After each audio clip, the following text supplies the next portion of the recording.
So welcome to the webinar, Mentoring the Art of Feedback. Mentoring is built on the ability to give and receive feedback, and in this webinar we'll be talking about 3 types of feedback, the barriers to giving and receiving feedback, and responding to feedback. For those of you that don't know me, my name's Rolfe of Mentoring Works. I have a background in adult learning and career development, and I've set up mentoring programs and trained people for mentoring in fields as diverse as health, construction and energy, communications, education, law and government. I've worked previously with APNA, AMLA and Medicare locals, with primary care nurses and nurse executives. So let's quickly find out a bit more about who's on the line, and I'm going to actually launch a poll to ask for some feedback from you. And coming up on your screen now, you'll see 3 responses. Please select one of the following and let me know the setting you work in. Are you in general practice, in other primary health care, or some other area? And if the latter is the case, please type in the question box what field you're in. Okay, nearly everyone has voted. I've got 86%, so I'm just about to close that poll. Very quickly choosing if you've not already done so. Okay, going to close that then, and I will share the results with you. So coming up on your screen, you can see that the majority, 58%, are in fact in general practice, 37% in other primary health care, and just a very small amount in other areas. And I believe that is community, aged and disability services. So thanks for that response. And I'm just going to put that away now. And so coming back up on your screen will be the slides as we move on. So on to our topic. And I think you'll agree that feedback helps us grow. Throughout life, personally and professionally, we learn and develop as a result of feedback, but only if it is the right feedback at the right time, given in the right way. And in fact, I call feedback mentoring in the moment, opportunistic conversations that make work and life better. Because the right feedback at the right time, delivered in the right way, builds trust between work colleagues, strengthens the team, and creates a healthy workplace culture. The feedback experience can be positive and it can be negative. And I'm sure all of you have been on the receiving end of both types of feedback. But I read some shocking statistics in the Harvard Business Review just the other day, and I'd like you to comment on these as I put them up. So just get ready to type in your immediate response as you see these statistics. Only 28% of readers surveyed by Harvard Business Review said they always speak up when they feel misunderstood. That's interesting, just a bit over 1 in 4.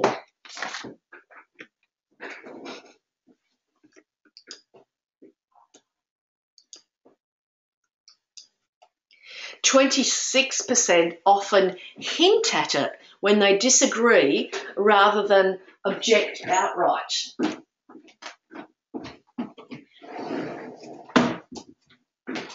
Isn't that interesting? 24% rarely let the person know when they're upset with someone at work.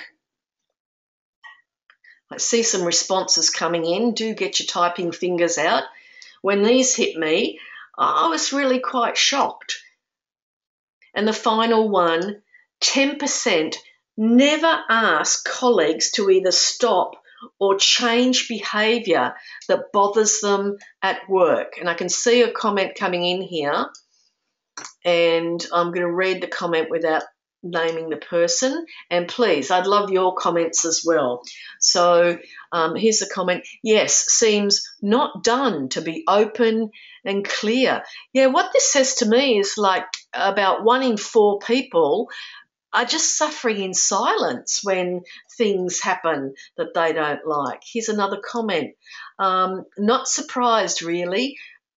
Oh, not surprised, really difficult to express feelings and disagree, which brings me to my next question, and feel free to keep responding to letting me know, sharing your thoughts about these statistics. But what I was going to ask and you is, what does it do to you when you feel this way? You would like to give feedback but don't say anything. And then my second question, what do you think the barriers are when it comes to giving and, for that matter, receiving feedback? Type in and I'll read out what you say. Remember, I'm going to keep these comments anonymous. Okay, lots of comments coming in. Okay, here are the comments. But if I'm open, I get told it is too personal. Yeah, sometimes when you give feedback, you get a negative reaction, don't you?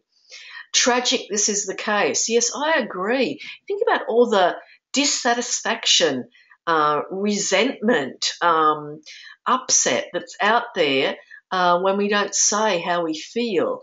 Another comment, not surprised, too afraid of the consequences. Yeah, frustration. Might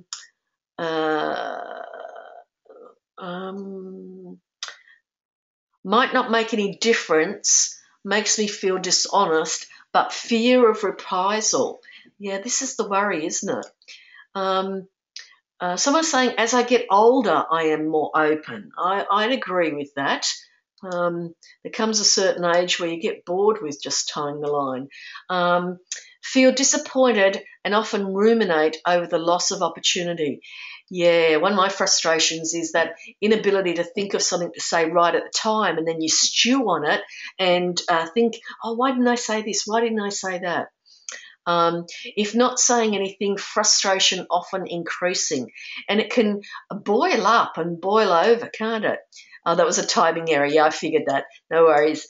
People don't like to be confronted. Easier to keep silent. Yes, it is. Yes, age makes it easier.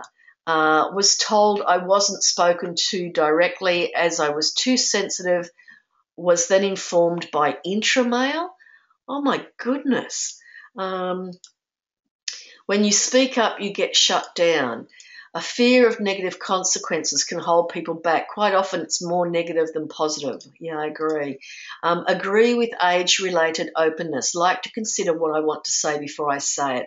Yes, I do too. And I find that frustration in the moment when something happens. And I've got some ideas about that. So let's continue now. If you do want to say some more, please feel free to type in.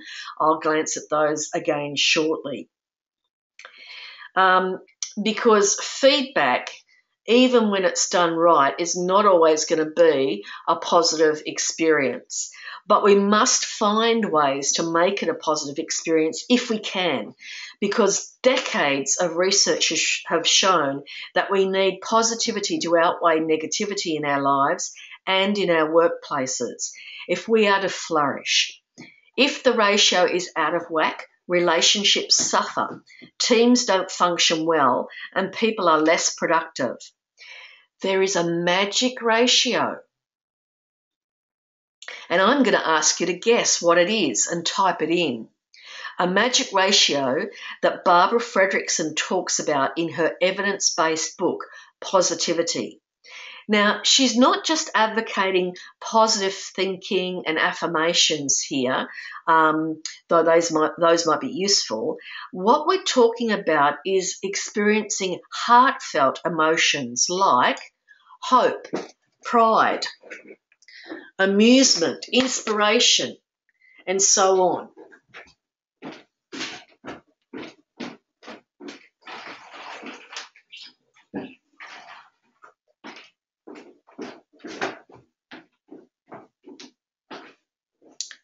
So the positive emotions versus negative emotions or I've labelled them negative anyway. Fear, anger, sorrow, alarm, panic, indifference, contempt, shame, guilt, and remorse. Now, thinking about that magic ratio, what would it be? We need the positivity to outweigh the negativity. The research shows we need a certain percentage in order to flourish. Okay, I'm going to read some comments here and some guesses at, or perhaps you know if you've read the book or been in one of my workshops before. Okay, comment. Not enough positive feedback given, only negative. Yes, I've got something to say about that in a minute. Okay, 70 positive, 30 negative is just about on the money, yes. Positive, negative, positive sandwich. That's a technique. It's also called, and I'm not going to say the word, but it begins with S, ends with T, and has HI in the middle. And it can work well, and it can be quite detrimental. It depends on the person and how they receive their feedback. So it is a technique that sometimes is useful and sometimes not. Someone else is saying 70-30 is a ratio, which is just about correct. Someone's saying self-compassion. Is that a sandwiching a Yes, the sandwich is sandwiching a negative comment between two positive comments.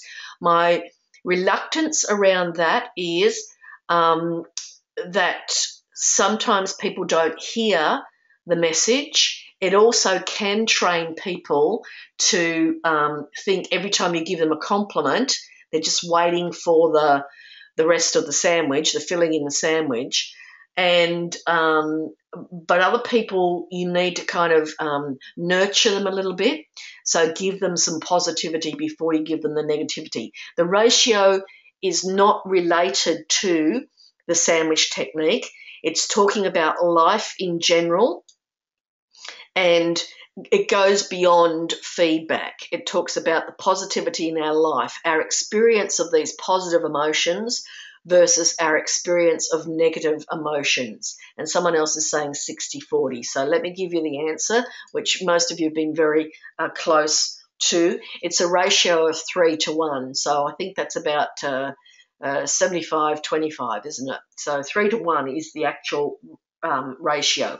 And you can certainly have more positivity in your life. In fact, it gets up to about 15-1 before it's kind of overloaded on positivity, if you can imagine that.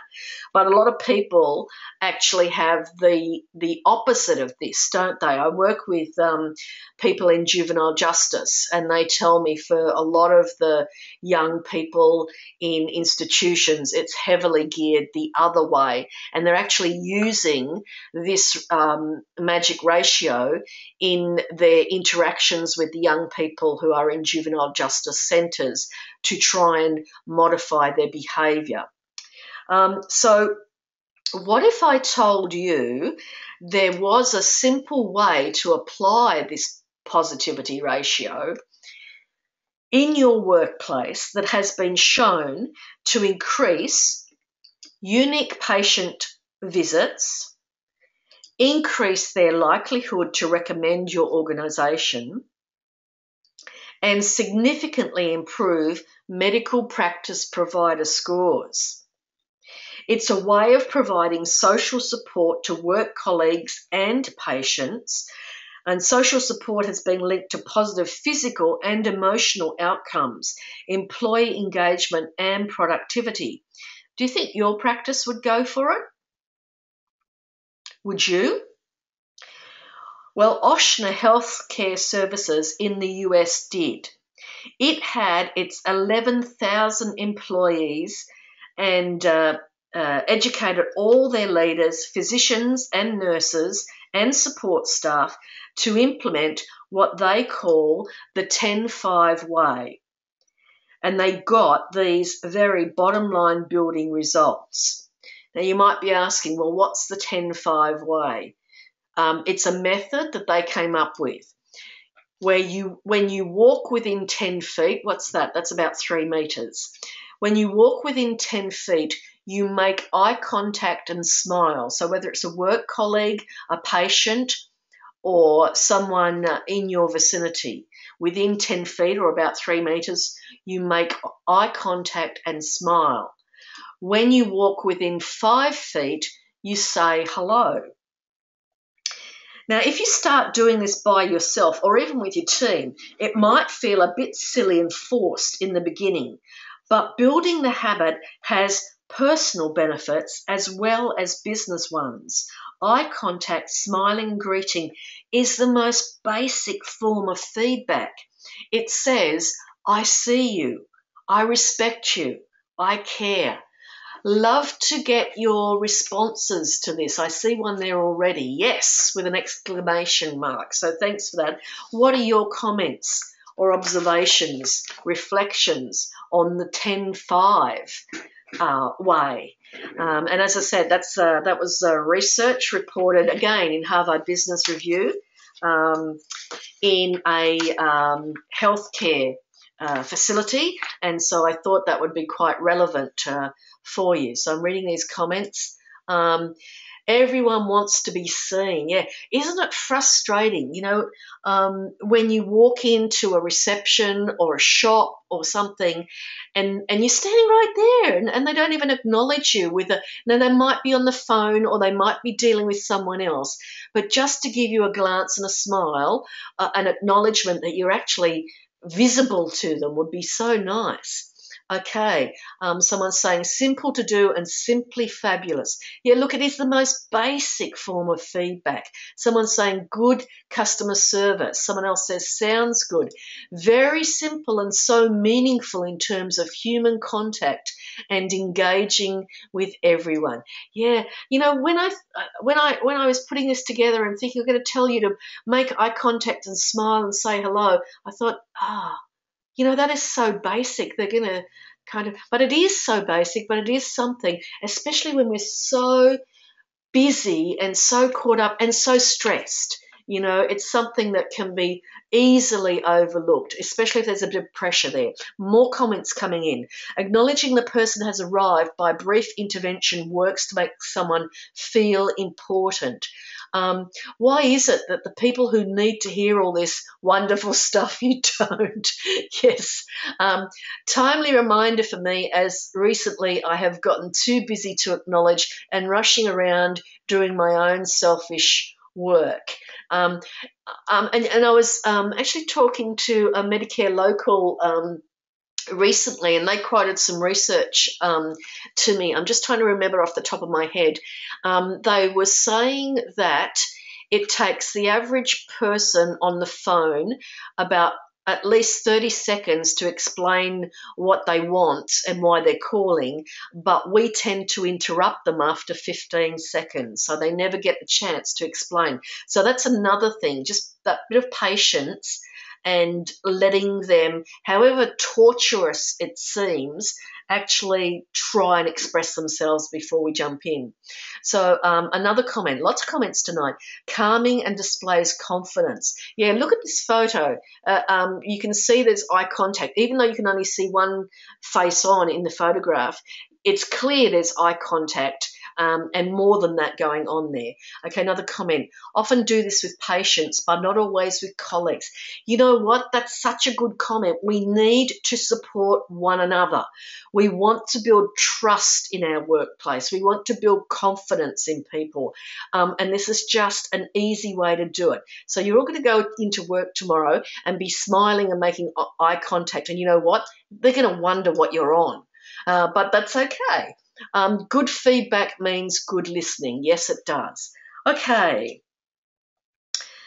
So how does this play out in other forms of feedback?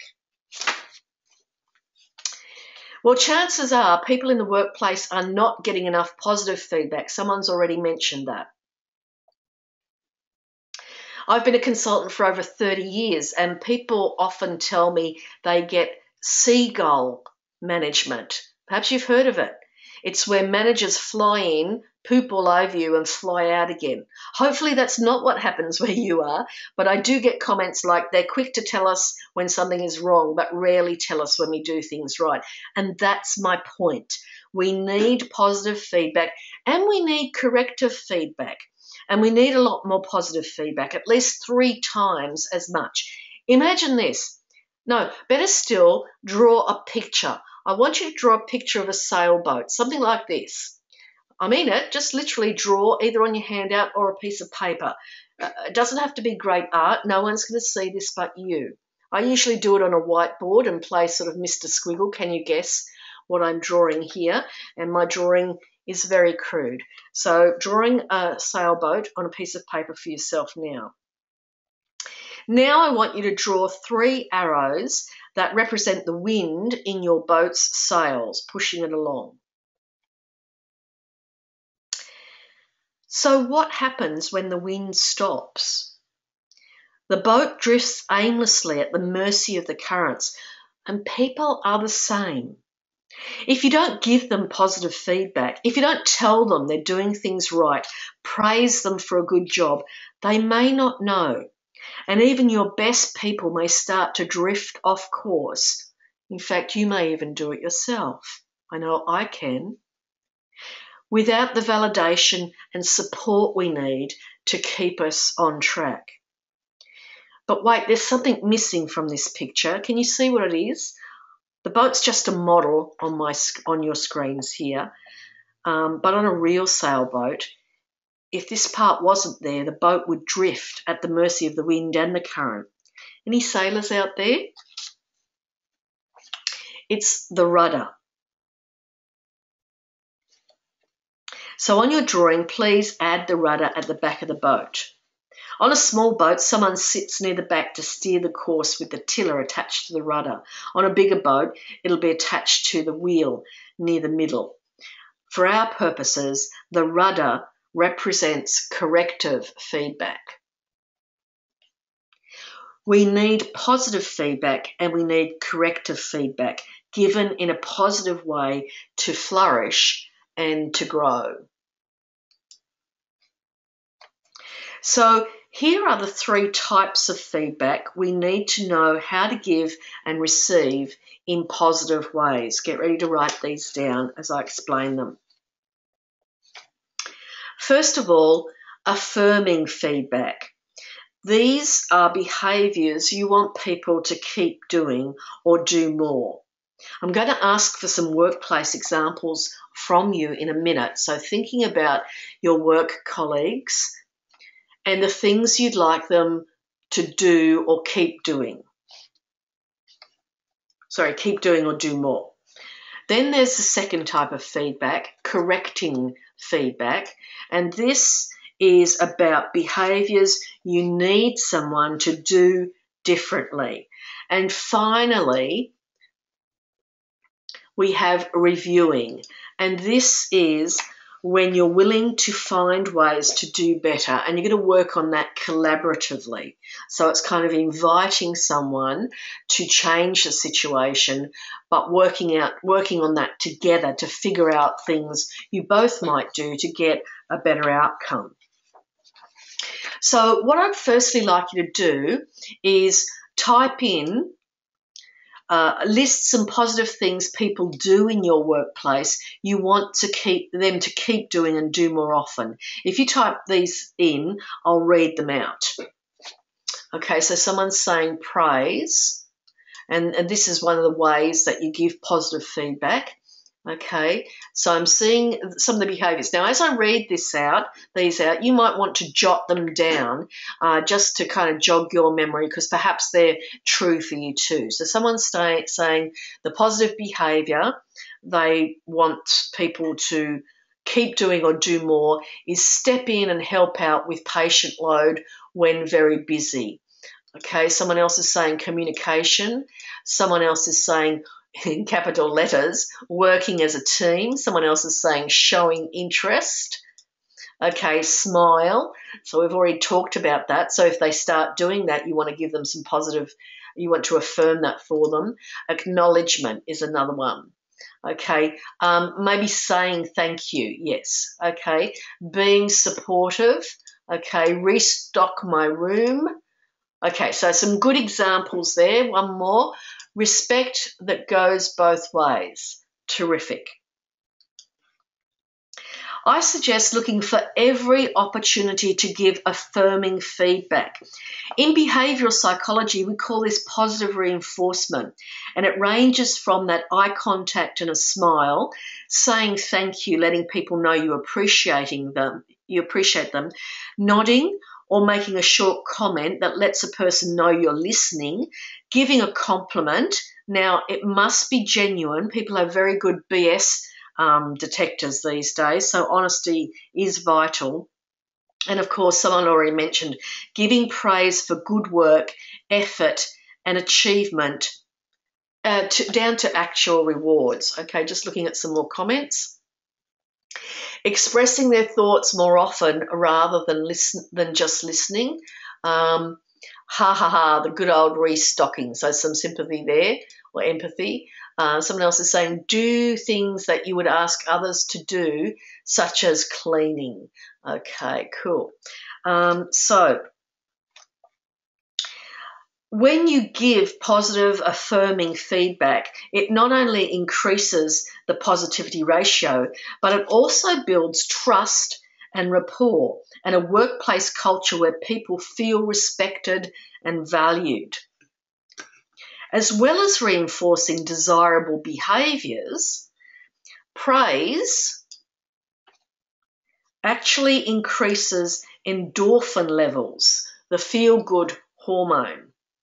It increases oxytocin, the bonding hormone, and it reduces stress hormones.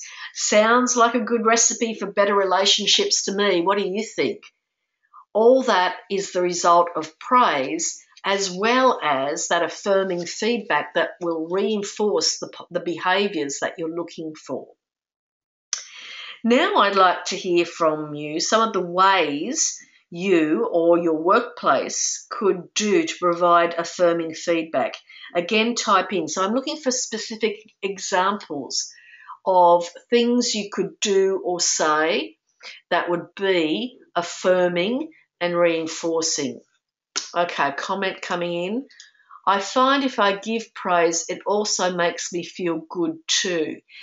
Yes, it does. And again, releases these hormones in the giver as well as the receiver. Thanks for that comment. Can we do that regularly? I don't see why not. I think these sorts of things are contagious. Maybe if one person starts doing it, others will follow, and then it'll get critical mass until it becomes a culture. Oh, great. Here's a great comment. Praise them to other people. It's good to give people praise to their face, but do you know what? Talking about people to other people, as long as it's positive, like praising other people, it may or may not ever get back to them, but it just creates that positive atmosphere. And like begets like. You know, we're very quick with criticism and complaining about other people. How about we turn it around? Okay, it would be good if we both did this differently, better. Okay, so this is in quotation marks. So this is an example. Thanks for this example. This is affirming feedback. It would be good if we both did this differently or better, that way or this way. Yes. Okay, cool. Good example. Team meetings, positive feedback regarding work. And there's lots of evidence to suggest we should focus on our strengths and talk about what's going well. So it is important sometimes to bring up in a team meeting what's not working well, but make sure you also talk about what is going well. Another comment, compliment someone on their good work and say how much they have improved. Yep. And someone else is saying pay it forward. Excellent comments. Okay, so now let's talk about corrective feedback. Let's keep thinking of this as course correction, so the rudder on our sailboat. It's about things you want someone to do differently to get better outcomes for all concerned.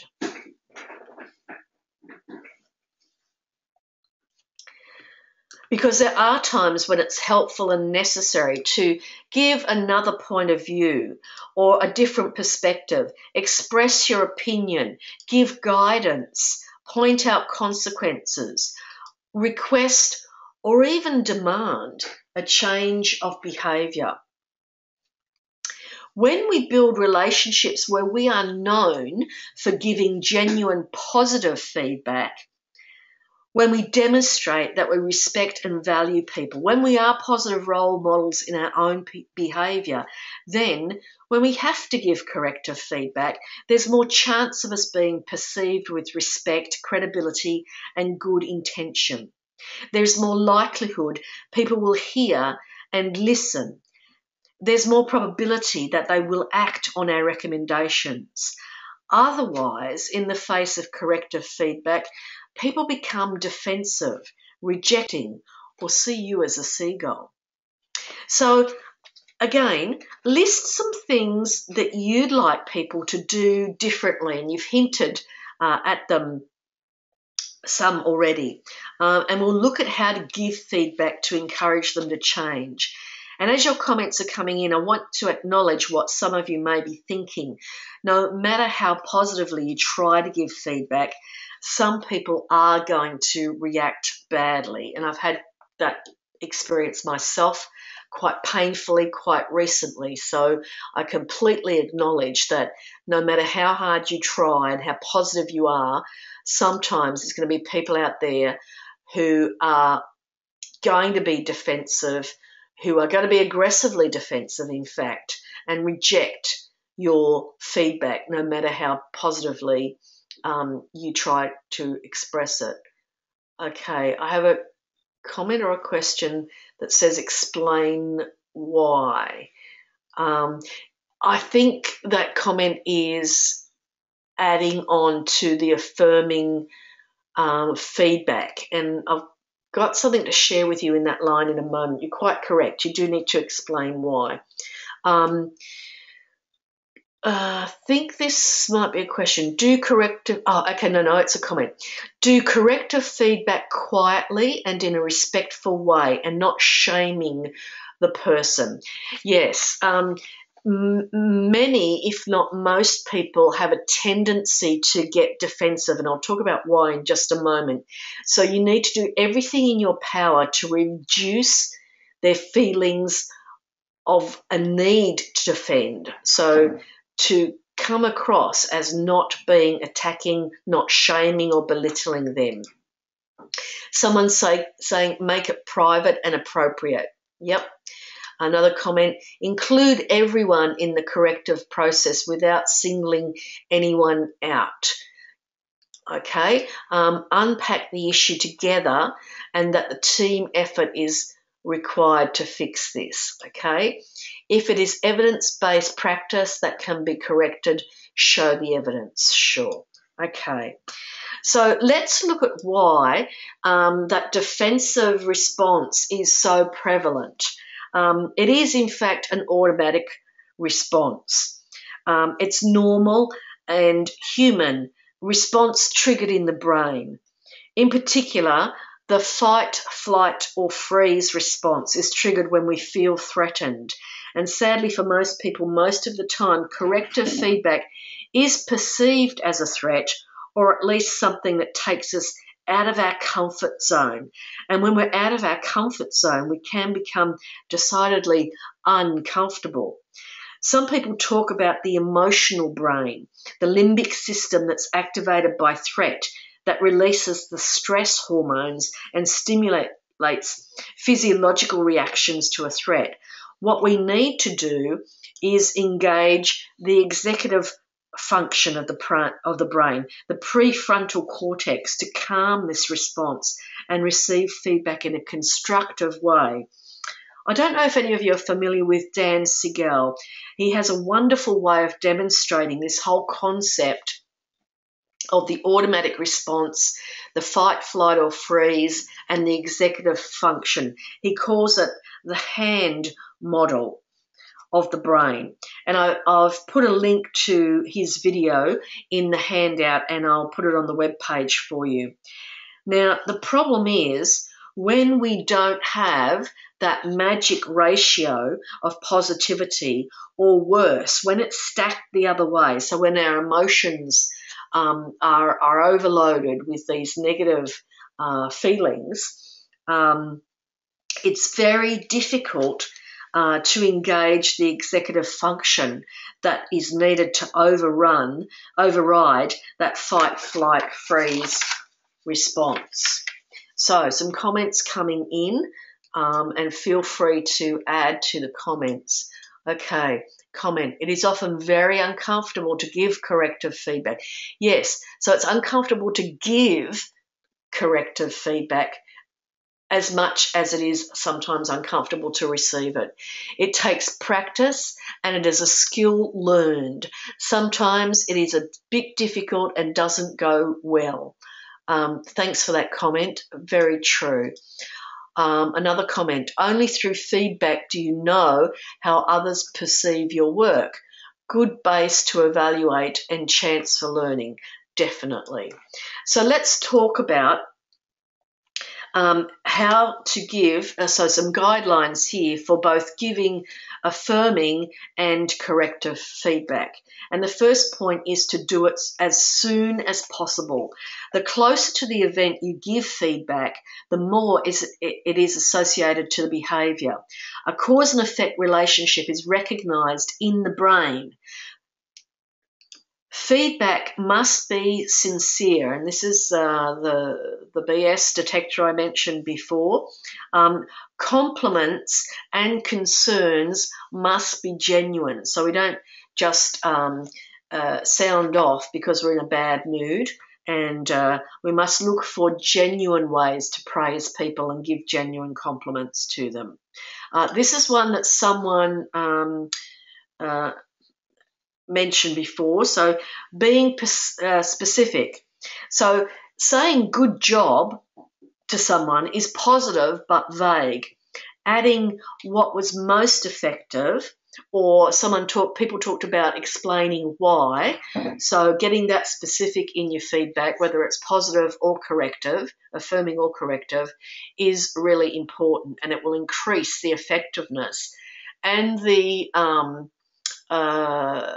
constructive perception of that feedback that you're giving. The next one is also something that was mentioned by someone else, stating the benefits. So why is this important? Tell the person how what they did impacted on you or others. For example, good job. What was most effective was X because blah, blah, blah. Or when you are 10 minutes late for our meeting, I feel disrespected. So you're being very specific about the outcome and the repercussions of their actions. The next one is shape to the person. And this is where we were talking about the sandwich technique before. Some people can take very straight, blunt, and to the point feedback, and others are just not up to it.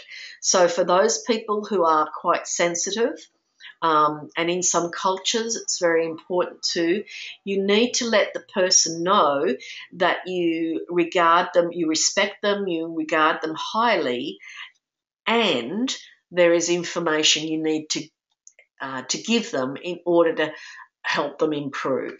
So shaping it to the person. Also, some people like to be praised in public, but others are going to get really embarrassed by that. So your knowledge of the person is really quite important. Okay, comment coming in. I like the I message. How did X behaviour or action impact on me or others? Yes, telling people the consequences. You know, sometimes people don't realise that what they are doing is having an impact on others. And some people will be quite surprised by this. Some people will go into denial or minimizing, but you can be persistent with that and stick in that I language, that I message, and that will help get it across. Okay, and the final guideline is to share appropriately. And again, someone mentioned this in their comment before. You give corrective feedback quietly and in private. And sometimes you can appropriately praise in public, but again, just be aware of people's feelings. Also, some people, if you're doing this in a team meeting, people may resent the other person being singled out when they feel they've done just as well. So you need to be careful about that. Comment coming in, introverts and extroverts give and take feedback in very different ways. You're correct in that comment. And indeed, it's us introverts who are often the ones who can't think up the response in the moment. And so one of the things that I have to learn is several phrases that allow me to go and think about what's been said, and simply saying, that's interesting, I need some time to digest that, or let me take that on board and come back to you on that. Whereas extroverts tend to be able to speak in the moment, and sometimes that can lead to negative consequences too. Okay, another comment is saying we messages rather than I messages. Yes, we can be quite useful as well. It depends on the situation, of course. Okay, so to give corrective feedback, make sure you focus on the outcome you want to achieve, the behaviour. Keep in mind that the person may not know that what they are doing is causing difficulty or offence. They may not know a better way. Give them the benefit of the doubt. Manage your own emotional response and stick to the point. Here's a formula for requesting that someone do something differently. I'd like you to see if it works with the example you came up with earlier. So here's the formula. And I gave this as an example before, but it's a good formula. It's worth writing down. And the formula is when you describe their behaviour, I feel, and you say how it affects you, and then, and what I prefer is that you, and you describe what you want them to do instead. Always discuss what you want them to start doing, not what you need them to stop, because they need to have an alternative behaviour for what they're doing now. You don't have to instruct them if they're willing and able to negotiate a different approach that works for both of you. So just see how that sits with the examples of behaviours you wanted to change. Okay, looking at comments coming in. A mostly female working environment can impact on outcomes. I think that it might be true to say that a lot of women are more sensitive to feedback than men. I think a lot of men, not all, like any generalisation can be misleading, but I think it's reasonable to imagine that a lot of feedback can kind of be more water off a duck's back to men than it can be to some women. So we need to keep that in mind. But what we can do is set an example of being brave in the face of feedback, corrective feedback to us. Not allowing ourselves to react defensively, but finding ways to, kind of take it on the chin and respond constructively to it, which is what I'm going to talk about in a moment. And the more we give positive feedback to others, affirming feedback, the more positive we can be when giving corrective feedback. And the more we practice this, the easier it will become for us and easier for other people as well. Comment coming in. Difficult when other person denies straight away and doesn't want to consider your feedback. Yes, it is difficult. And I'd look at that person and realise I learned a great lesson some time back, and there are two types of responses that you get. You get passive defensive, which is so this is fight flight, okay? Now, the fight response is going to be aggressive defensiveness. The flight response or freeze response is going to be more passive, defensive, denial, that sort of thing. But the thing I learned is that both of those responses, whether it's aggressive defensive or passive defensive, what they have in common is that they are defensive. This was so empowering to me when I learned this lesson. Because if someone is defensive to me, that means that they feel threatened by me. Now, that's not nice, that's not good, but it kind of made a difference to my mindset. It said to me, they feel threatened by me. That means I've got the power. And my power is to choose. My power is to choose to find ways to reduce the threat that I seem to be, or find ways to help them overcome their defensiveness. It's never going to be easy, but at least the realization that them being defensive is about perceiving a threat. So can we minimize the amount of threat they perceive? And this is where it kind of ties in to that positivity-negativity ratio.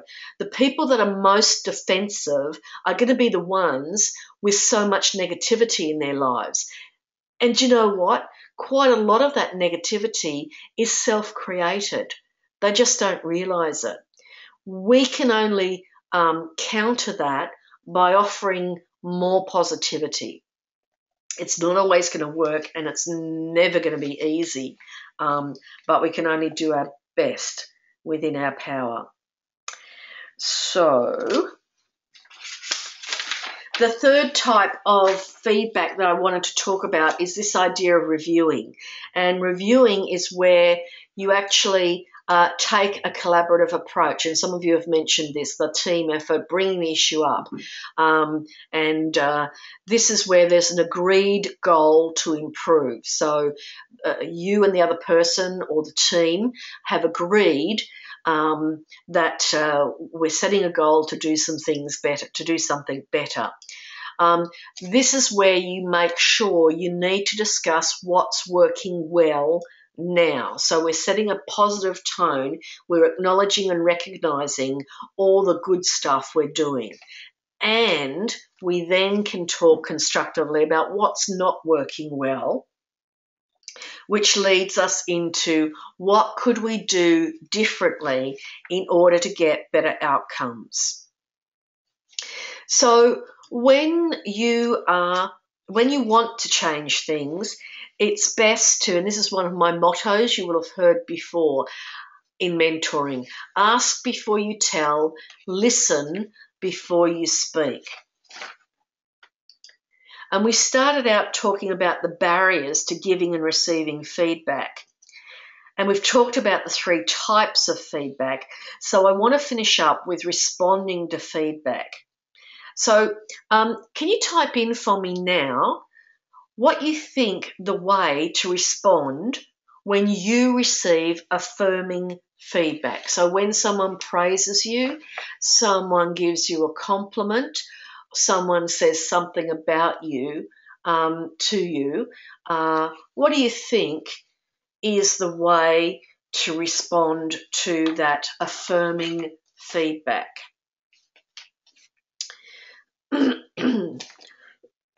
Excuse me.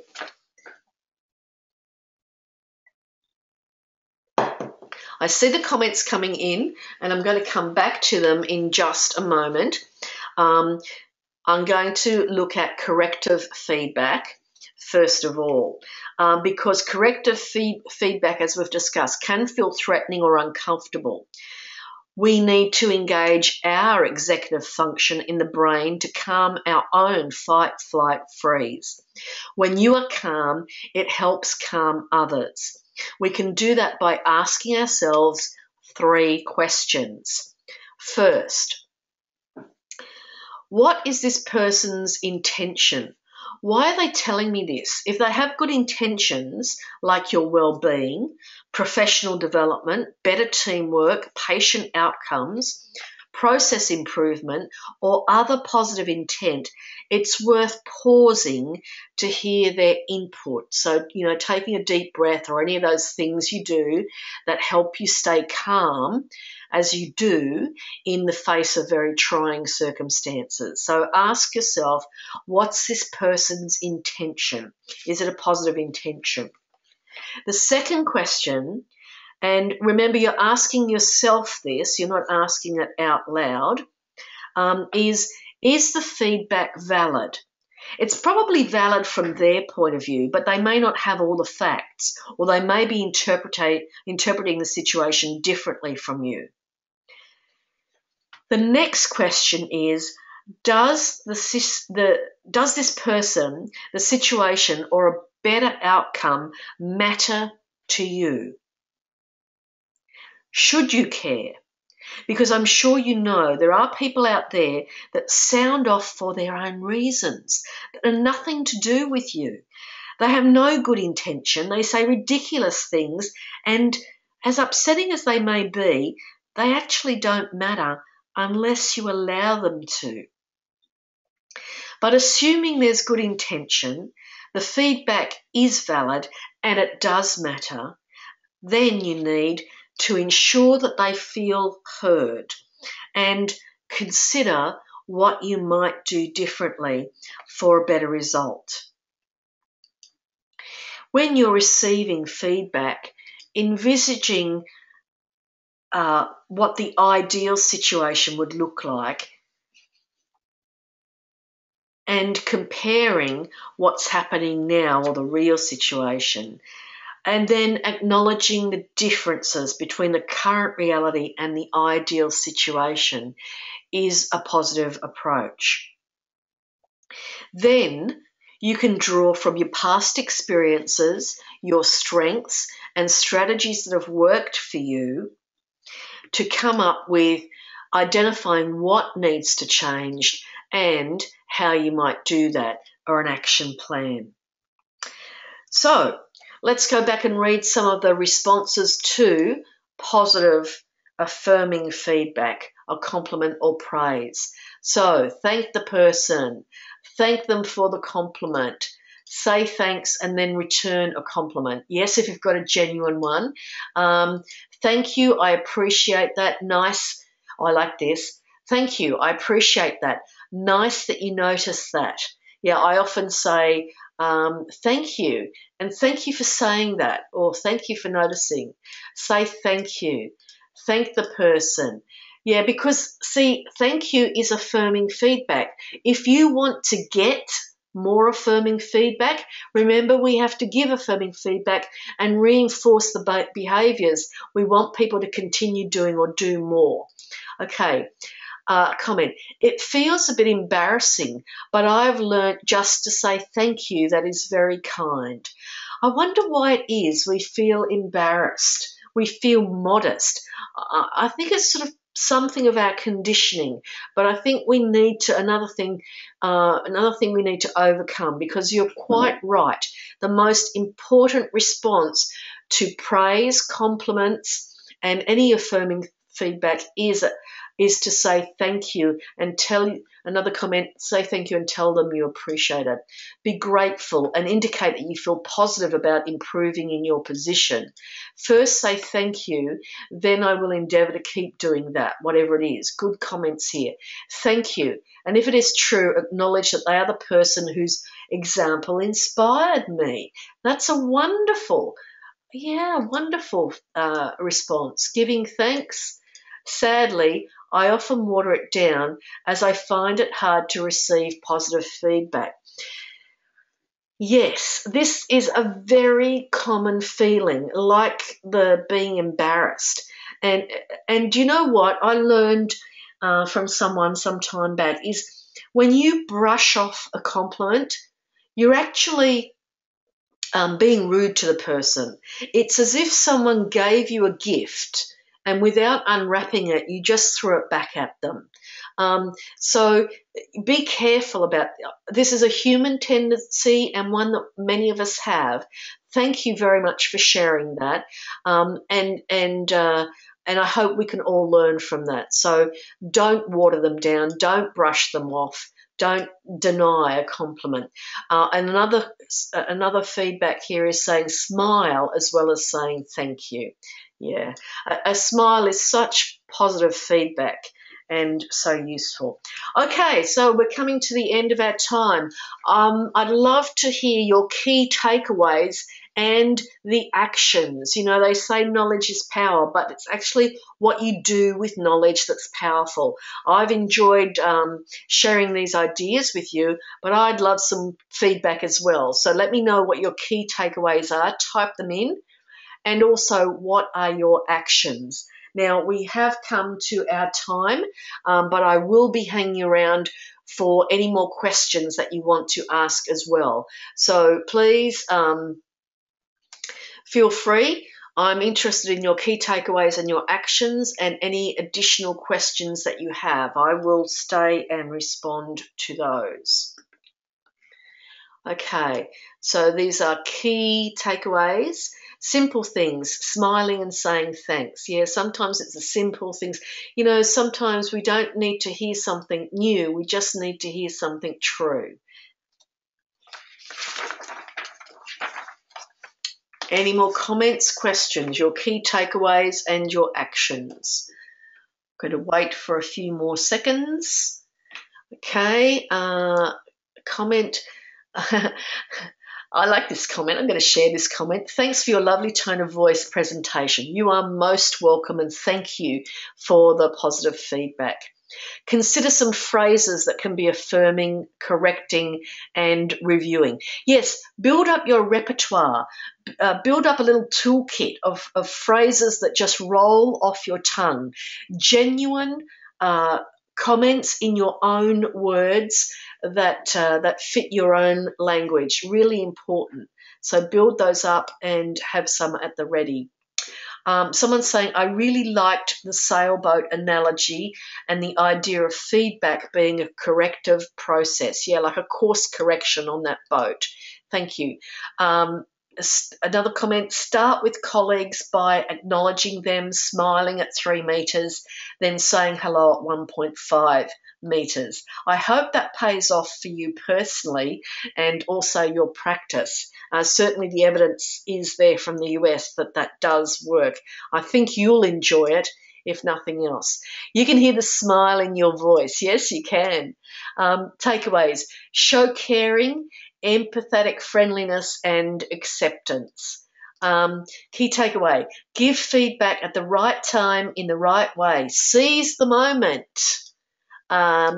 Building up the repertoire, very good advice. Very handy to have the worksheet, reduce the need to write. Yeah, that's why I put it together for you. I thought because I try to keep this moving at a fast pace, although we've gone over time yet again. I'm sorry about that. Focus on intended outcomes. That's a key takeaway. Okay, reading this comment. This has been the best session. Thank you so much. I am really going to focus on eye contact, smiles, acknowledgement, and listening more to others to show respect to them. Your presentation, Anne, has been so good. Thank you so much. You're making my night here. I will practice affirming, corrective, and reviewing feedback with staff and clients with confidence. Thanks. You're welcome. And it has been a pleasure and an honour to spend time with you and the attendees learning about mentoring. Thank you. It has been my great pleasure as well. Takeaway, be specific. Great handout to make notes. Key takeaways, 3 to 1. That's the magic ratio, and mentoring in the moment. Can't wait for the next presentation from you. Please keep me in contact. Okay. If you want to stay in contact, there's a couple of ways you can do that. Mentoring Works actually has a Facebook page, and I post all of these Harvard Business Review articles that I've been quoting to you. I actually post those on the Mentoring Works Facebook page. So if you're a Facebook fan, go looking for Mentoring Works. There's at least 2. You'll recognize my one because it's red coloring for my branding. The other one I think is a US one that focuses on youth. I post articles from Harvard Business Review and other sources that have to do with leadership, career development, and women's issues. So I think you'll find that quite useful to you. You can also when you go to the website, you can view the recordings, you can download the handouts, and if you want to, you could sign up for my newsletter and you'll get invitations to my other webinars, although my public webinars are usually more to do with mentoring programs. So if that's of interest to you, then please do. Comment, amazing, thank you, you're welcome, thank you. Another comment, I missed all your previous presentations, can't wait to get the link because I so want to hear the rest. Thank you so much, Anne, you're very welcome. Thanks for being on Facebook, great, I love to see you there. Thank you, Anne. A lesson to try and stay positive in a very negative environment, to keep smiling in the face of adversity when people try to bring you down. Oh, one thing I didn't mention, you know what, these APNA peer-led networks, you want to join up because this is a way you can get that support you need and keep your positiveness up if you're in a negative environment. Okay, continuing to read this when people try to bring you down. Focus on your own strengths and know in your own heart what you are doing well. Give yourself positive feedback rather than expecting it from others. Eye contact is so important. I could not go on. This has been so beneficial, Anne. Thank you again. You are welcome. I am so glad. I'm going to go to bed happy tonight. And when I write in my gratitude journal tonight, which is another positivity exercise, if any of you want to practice that, keeping a gratitude journal where you jot down the things you're grateful for. It's a great way of keeping your own spirits up and has a documented, researched effect on your well-being. Okay, more comments coming in as people leave. Great knowing you. You're great to know you too. Bye. Awesome, thanks. Okay, I think I'm going to call it quits. One last comment. Hope you don't mind that my hubby and 24-year-old son were also listening across the table. They were intrigued and loved it too. I do not mind. You are so welcome. Spread the word about positivity and affirming, corrective, and reviewing feedback. It will be a better world if we all just get better at giving and receiving feedback. Thanks a lot. I think I'm going to sign off now. I'm going to stop the recording.